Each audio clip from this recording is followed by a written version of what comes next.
perkenalkan nama aku Happy Marcella dengan NPM 232202009. Di sini aku akan mengerjakan tugas mata kuliah Manajemen Strategi dengan materi berjudul Pedoman Strategi Perusahaan dan dosen pengampu Ibu Anita SEME. Yuk kita simak videonya. Pedoman strategi perusahaan adalah aturan, prinsip, dan langkah-langkah dari manajemen yang digunakan untuk mengimplementasikan dan mengevaluasi perusahaan agar dapat mencapai suatu tujuan jangka panjang dan mampu bersaing dengan perusahaan lain dan menghadapi ketidakpastian. Pedoman ini menjadi kompas suatu perusahaan untuk menentukan arah bisnis, mengelola sumber daya, dan merespon perubahan lingkungan. Baik, di sini terdapat 10 poin penting yang akan saya jelaskan satu persatu, dan ayo kita simak. Yang pertama yaitu menetapkan visi dan misi suatu perusahaan. Visi dan misi adalah fondasi strategi. Visi, gambaran jangka panjang tentang apa yang ingin dicapai perusahaan di masa depan. Contohnya yaitu menjadi penyedia layanan kesehatan terbaik di Asia Tenggara. Misinya yaitu menjelaskan tujuan utama, nilai, dan bagaimana cara perusahaan beroperasi. Contohnya yaitu menyediakan layanan kesehatan berkualitas dengan teknologi mutakhir dan SDM profesional. Pedomannya yaitu visi harus inspiratif namun realistis. Misi harus spesifik agar dapat dijadikan dasar pengambilan keputusan. Yang kedua, yaitu analisis lingkungan internal dan eksternal. Perusahaan tidak berjalan dalam ruang kosong, namun harus memahami lingkungan sekitar.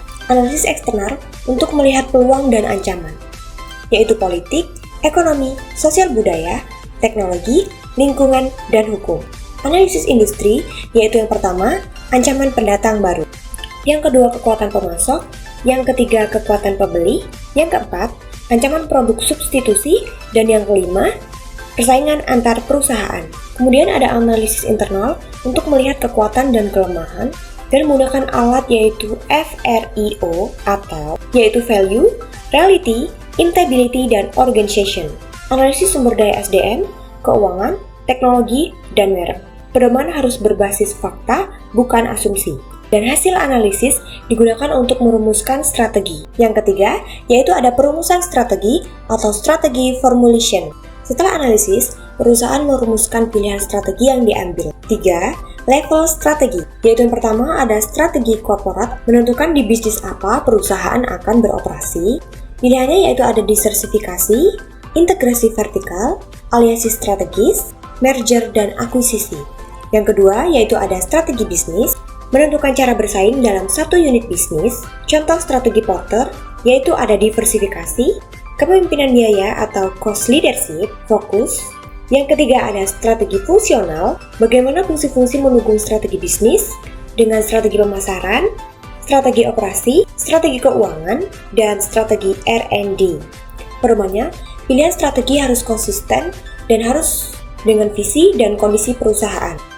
Gunakan alat seperti SWOT Matrix, BCG Matrix, atau GE Matrix untuk menilai posisi bisnis. Yang keempat, ada penetapan sasaran jangka panjang. Sasaran strategi harus terukur. Seperti contoh sasarannya yaitu pertumbuhan penjualan perusahaan 10% per tahun, ROI minimal 15% per tahun, ROI minimal 15%, penurunan biaya operasional 5%, kepuasan pelanggan 90%. Pedomannya, gunakan prinsip SMART, spesifik, measurable, achievable, relevant, dan time-bound. Yang kelima, ada penyusunan acara aksi. Strategi harus diterjemahkan menjadi tindakan konkret. Isi rencana aksi biasanya program kerja, anggaran yang dibutuhkan, penanggung jawab, dan KPI atau Key Performance Indicator. Pedomannya, pastikan setiap strategi memiliki owner yang bertanggung jawab. Yang keenam, yaitu implementasi strategi atau strategi implementation. Tahap ini paling sulit dan memerlukan seluruh koordinasi fungsi. Faktor pentingnya yaitu struktur organisasi, sistem pengendalian manajemen, alokasi sumber daya, budaya perusahaan, dan kepemimpinan. Pedomannya, ubah struktur bila perlu. Contoh, pusatkan fungsi digital untuk strategi transformasi. Sesuaikan budaya dengan strategi. Contoh, inovasi memerlukan budaya terbuka dan kolaboratif. Yang ketujuh, yaitu evaluasi dan pengendalian strategi. Perusahaan harus mengukur apakah strategi berhasil dengan dilakukan review KPI, audit internal, analisis deviasi antara rencana dan realisasi, penyesuaian strategi jika berubah atau adaptasi. Pedoman, evaluasi dilakukan berkala yaitu bulanan, kuartal, dan tahunan. Feedback digunakan untuk perbaikan strategi berikutnya. 8. Manajemen resiko dan ketidakpastian. Strategi harus dilengkapi manajemen resiko, terutama dalam menghadapi ketidakpastian. Langkahnya yaitu ada identifikasi risiko, pasar, teknis, operasional, financial, dan regulasi, analisis probabilitas dan dampak, rencana mitigasi, contoh, diversifikasi pemasok, hedging valuta, dan asuransi. Kemudian, monitoring risiko secara berkala. Yang ke-9, ada Good Corporate Governance atau GCG dalam strategi. Strategi harus sejalan dengan GCG, transparansi, akuntabilitas, responsibility, independensi, dan keadilan. Tujuannya yaitu menjaga kepercayaan investor dan keberlanjutan jangka panjang. Kemudian yang terakhir, ada dokumentasi dan komunikasi strategi. Strategi harus terdokumentasi dengan baik dan dikomunikasikan di seluruh organisasi.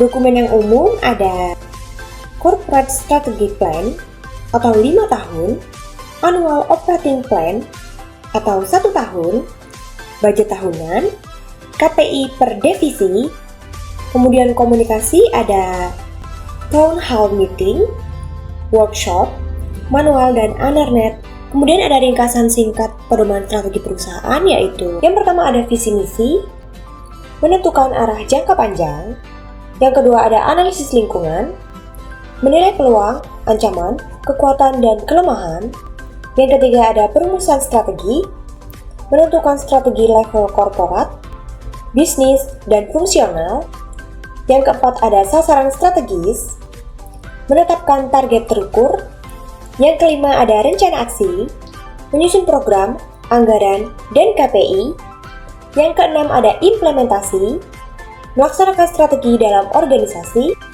yang ketujuh ada evaluasi kontrol, menilai hasil dan melakukan koreksi, yang kedelapan, manajemen risiko atau mengantisipasi ketidakpastian, yang kesembilan, GCG atau menjaga etika dan kepatuhan, dan yang terakhir ada komunikasi atau menyebarkan strategi ke seluruh organisasi. Baik, di sini saya akan memberikan satu contoh dalam kehidupan sehari-hari, yaitu toko minuman segar buatan Kak Rina. Dengan berlatar belakang, Kak Rina punya usaha jualan kecil minuman segar di depan rumah. Awalnya cuma coba-coba, tapi pembelinya makin banyak. Supaya usahanya bisa berkembang, Kak Rina pakai pedoman strategi perusahaan meskipun usahanya kecil. Berikut contoh penerapannya. Yang pertama yaitu menentukan visi dan misi. Visinya yaitu menjadi tempat favorit minuman segar di kampung, dan misinya menjual minuman yang enak, bersih, harga terjangkau, dan pelayanan cepat. Lalu Kak Rina mikir, pokoknya tempat minumanku harus jadi tempat yang paling dicari sama orang yang kehausan atau kepanasan. Yang kedua, ada analisis lingkungan atau lihat kondisi sekitar. Analisis eksternalnya, lihat cuaca sekitar. Wah, kayaknya panas banget nih. Pasti peluang banyak yang beli. Ada pesaing baru, jualan es boba. Ini ancaman baru. Harga jual naik, juga ancaman. Analisis internalnya, Kak Rina jago bikin minuman, itu menjadi suatu kekuatan. Modal terbatas, kelemahan. Tempat jualan strategis, kekuatan. Ada peluang nih, orang sering lewat, terus cuaca panas banget. Tapi hati-hati, sebelah ada yang jualan minuman es boba. Yang ketiga, merumuskan strategi. Setelah menganalisis, analisa mengambil strategi, yaitu strategi bisnis diferensiasi, yaitu jual minuman segar, es sari buah tanpa pewarna, harga bersaing, lebih murah, dan boba tetap enak. Daripada saingan sama boba, mending jualan yang beda. Jualan minuman sehat, namun tetap murah. Yang keempat, yaitu menetapkan tujuan. Kak Rina bikin target nih. Penjualan naik 30% dalam 3 bulan, tambahan varian es baru, yaitu es jeruk murni. Pelanggan tetap minimal 10 orang per hari. Pokoknya mau tiap hari harus ada pelanggan tetap dan tiap bulan penjualannya makin rame. Yang kelima, buat program kerja. Programnya yaitu promosi, potongan harga dari jam 3 sampai jam 5 sore, beli blender baru untuk varian jus, posting promo di grup WhatsApp RT, buat kartu stempel loyalitas, beli 10 gratis 1. Kapan lagi orang mau beli pas jam sore hari? Bikin promo agar mereka mampir. Yang keenam, implementasi atau melaksanakan strategi. Karina bikin banner kecil, minuman segar, sehat, dan harga murah. Kemudian pakai cup yang lebih menarik, cepat dalam melayani, jaga kebersihan di tempat jualan. Aku harus jaga kualitas dan senyum aku ke pembeli agar mereka balik lagi. Yang ketujuh yaitu evaluasi. Setelah 2 bulan, hasilnya dicek. Penjualan naik, tapi belum 30%. Promosi sore ramai pembeli. Varian baru, es jeruk, laris. Lumayan ramai, tapi masih kurang sedikit target. Boleh tambah promosi lagi. Yang kedelapan, ada manajemen resiko. Kak Rina mengantisipasi. Kalau bahan baku naik, Kak Rina cari supplier yang lebih murah. Kalau hujan, buat promo hot drink. Kalau pesaing rame, tambah rasa yang unik lagi. Kalau cuaca berubah atau harga naik, harus pandai-pandai cari solusi. Yang kesembilan, ada good corporate governance atau GCG. Meski usaha kecil, Karina harus tetap jujur soal takaran dan harga, tidak pakai pemanis berbahaya, transparan soal menu dan harga. Biar kecil, usaha harus tetap jujur, biar orang percaya. Yang ke-10, ada komunikasi dan dokumentasi. Kak Rina menulis catatan penjualan harian, komunikasi dengan pelanggan menggunakan WhatsApp, simpan catatan, pengeluaran dan pendapatan, biar kelihatan jelas, uang masuk berapa, uang keluar berapa. Kesimpulannya yaitu, contoh sehari-hari menunjukkan bahwa pedoman strategi perusahaan tidak hanya untuk usaha besar, tapi bisa untuk usaha kecil seperti warung minuman dan lain-lain. Tapi intinya, tahu tujuan, analisis kondisi, tentukan strategi, jalankan program, evaluasi, dan yang terakhir, perbaiki terus. Baik, sekian penjelasan dari aku. Kiranya ilmu ini dapat bermanfaat untuk kita semua. Aku ucapkan terima kasih dan see you next video.